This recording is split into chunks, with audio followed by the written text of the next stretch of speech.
Hello കൂട്ടുകാരെ, ഇന്ന് ഞാൻ നിങ്ങളോട് പങ്കുവെക്കാൻ പോകുന്നത് പാർട്ട്ണർഷിപ്പ് എന്ന സമ്പ്രദായത്തിനെ കുറിച്ചാണ്.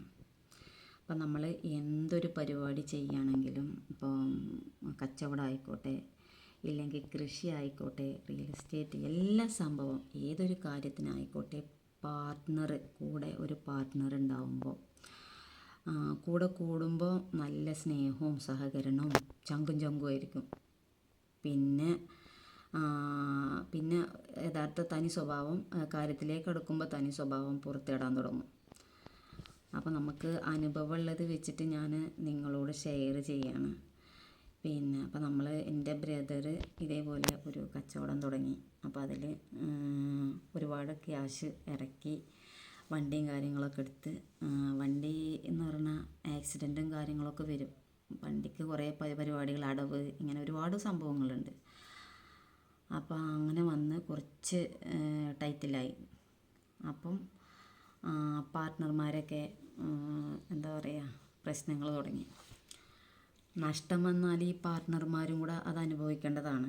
ലാഭം വന്നാലും രണ്ടു കൂട്ടരും അനുഭവിക്കേണ്ടതാണ്.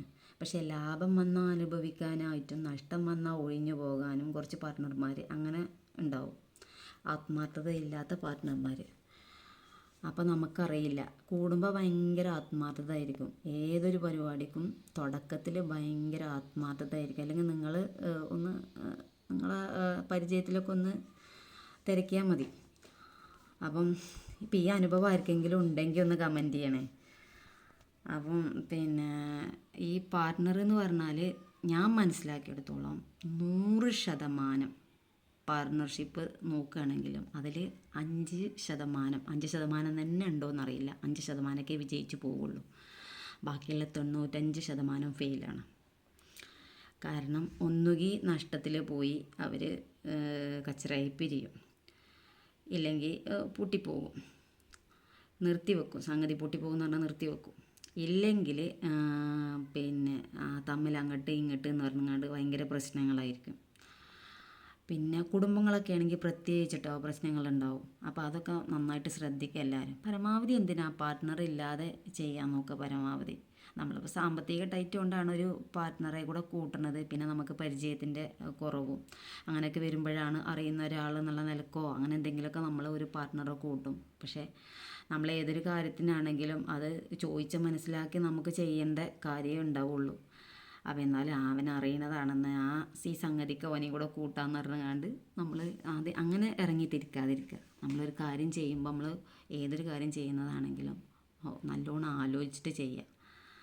പിന്നെ സാവകാശം ചാടിക്കുടഞ്ഞ് പെട്ടെന്ന് ചെയ്യാതിരിക്കുക. നല്ലോണം ശ്രദ്ധിച്ചിട്ട് ഏതൊരു കാര്യം ചെയ്യുകയാണെങ്കിലും നല്ലോണം ശ്രദ്ധിച്ചിട്ട് ചെയ്യാം. അപ്പം എൻ്റെ അനുഭവത്തിൽ എൻ്റെ ബ്രദറിനും എൻ്റെ ഹസ്ബൻഡിനും പറ്റിയ ഒരു ഇതിൻ്റെ അനുഭവത്തിൻ്റെ പേരിലാണ് ഞാനിങ്ങനെ ഒരു വീഡിയോ ആയിട്ട് വന്നത്. എൻ്റെ ബ്രദറും ഒരു ഇതിൽ കുടുങ്ങി 19 ലക്ഷം കടത്തിലായി. എൻ്റെ ഹസ്ബൻഡ് ഇപ്പോൾ വേറൊരു ഷോപ്പ് തുടങ്ങി പാർട്ട്ണറുമായിട്ട്. അത് ഇപ്പം ഇങ്ങനെ ഒരു ഇതിലിങ്ങനെ നിൽക്കുകയാണ്. പ്രശ്നമല്ല, മുന്നോട്ട് പോകുന്നുണ്ട്. പക്ഷേ എന്നാൽ പോലും പാർട്ട്ണർ എന്ന് പറഞ്ഞൊരു സംഭവം ഉള്ളത് കൊണ്ട് തന്നെ അത് പല എന്താ പറയുക, ഇതിലിങ്ങനെ നിൽക്കുകയാണ്. ഒരു ഇതിൽ നേരിട്ട് പോകേണ്ട ഒരു ബിസിനസ് ഇങ്ങനെ ഇങ്ങനെ നിൽക്കുകയാണ്, സ്റ്റക്കായി. അപ്പം ആ ഒരു ഇതും കൂടെ ഉള്ളതുകൊണ്ട്, രണ്ട് അനുഭവം ഉള്ളതുകൊണ്ടാണ് ഞാനിങ്ങനെ ഒരു വീഡിയോ ആയിട്ട് വന്നത്. ഇനി നിങ്ങൾ ആർക്കെങ്കിലും, ഈ വീഡിയോ കാണുന്ന ആർക്കെങ്കിലും ഇങ്ങനെ ഒരു അനുഭവം ഉണ്ടെങ്കിൽ ഒന്ന് പറയണേ. പിന്നെ ഇതിൽ ഞാൻ ഈ ഇട്ട സംഭവത്തിൽ ആർക്കെങ്കിലും ഒരു കേൾക്കണവർക്ക് എന്തെങ്കിലും ഒരു കാര്യഗൗരവം തോന്നുന്നുണ്ടെങ്കിൽ നിങ്ങളൊന്ന് ഷെയർ ചെയ്യുക.